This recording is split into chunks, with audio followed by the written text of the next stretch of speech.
Can't be giving passes in the DC. Yeah, you're right, bro. It's my own fault.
Alright guys, welcome back to another Division 2 build video. And what I have for you today is my Death Fury build.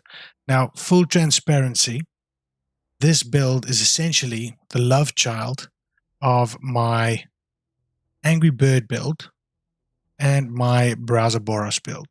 Let me explain. The Angry Bird build is my strongest burst damage build that I have. It's one of my favorite builds. The gripe that I have with it is you have to run the chess piece, the Umbra chess piece, to actually get that kind of damage that I'm looking for, which means that your survivability is questionable. Now, granted you have 1.7 million armor, the fact that you don't have Unbreakable is a bit of an issue. The Browser Boros build, which I think is the perfect build for new players, is essentially depending not necessarily on the stacks that you get from Striker, but more on the fire rate of the Ouroboros and the additional mag with Unbreakable. This is 1.9 million armor. Now, both of these builds kind of like are semi-different functions. The one is very burst damagey, especially if you want to go up against a regen player, you want to catch them off guard, I'll play the Angry Bird. If I'm going up against regen players, that doesn't mean I won't run the Ouroboros. It's played slightly differently for me. And the whole point of the Death Fury build is to get both best of both worlds. So, to explain, burst damage we get massively from Angry Bird because of this chess piece, but survivability is less. Browser Boros, less burst damage, but more survivability. I want to have a lot of burst damage and I want to have a lot of survivability, which is what this build is all about. I'll get into the details of that as we go along. So I'm running 3 Hunter's Fury pieces, face, gloves, and knees. I'm running 1 red, so we get 3 red cores, 1 from Picaro's, 1 from the glove, and then 1 from the Ninja Bike backpack. The reason I think this is the best of both of those builds is because of the debuff that the set gives you. Enemies within 15 meters receive a debuff, amplifying your weapon damage against them by 20%. So they're effectively doing less damage to you than you are doing to them just by being in close proximity, which is what this is all about. Not to mention you're running the Lady Death, which is going to give you, 75% extra weapon damage because you're running around all the time. You've got the speed buff with that as well. Combined with the debuff you get from that, combined with the large mag, seems to hit incredibly hard. I'm running a Brazo piece on the chest, critical hit chance, critical hit damage with the critical hit damage mod, and Picaro's with critical hit damage and Ninja Bike with critical hit damage on there as well. The nice thing about SMGs is they give you a lot of crit chance, so you can really just spec into crit hit damage as much as you can. And we've got 53, 132. We've got 1.7 million armor, but remember, you've got that kind of debuff where they don't do a lot of damage against you. And as you would have seen in some of the intro clips, you can clearly see that that is the case. One great thing about Hunter's Fury, which a lot of people forget about, if you run adrenaline over here, you can see when an enemy is close by as the adrenaline pony starts, being visible on the HUD. This does the exact same thing. So even if you want to run something like holographic or decoy or even sticky, which I sometimes run on SMG builds, it can still show you where these enemies are, so you don't have to pulse all the time.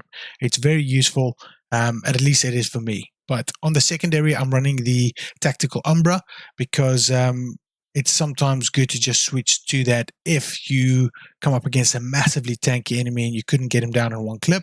Switching to this gives you that extra 30% weapon damage as well, which is very nice because it's got close and personal on it. So in terms of the stats, you've now seen that. You've seen credit chance, credit damage, you've seen armor. Let me just show you the damage differential. Now, let's start with the Umbra build, the Angry Bird build, to explain to you guys what I mean. Let's see what it hits for. So it hits for 600k, 599, 599. It's obviously hitting pretty hard, right? And then it drops off as your Lady Death stacks goes down. So you're looking at 599, 600. Now you go and you look at the Death Fury. Remember, you don't need stacks. You merely need to run around normally without any issues. And you're hitting for 600k as well. With the Angry Bird build, we hit 600k, but at an increasingly higher fire rate. Here you do pretty much the same, but you don't need any stacks. You don't need any credit Umbra stacks. All you need to do is run around with the Lady Death and have a good time.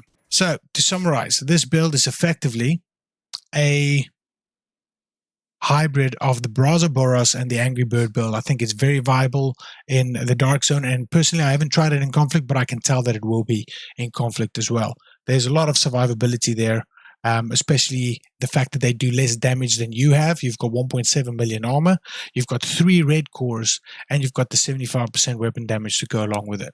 It's a really good build. I hope you guys enjoy it. Let me know what you think, and I'll see you guys in the next one. Cheers.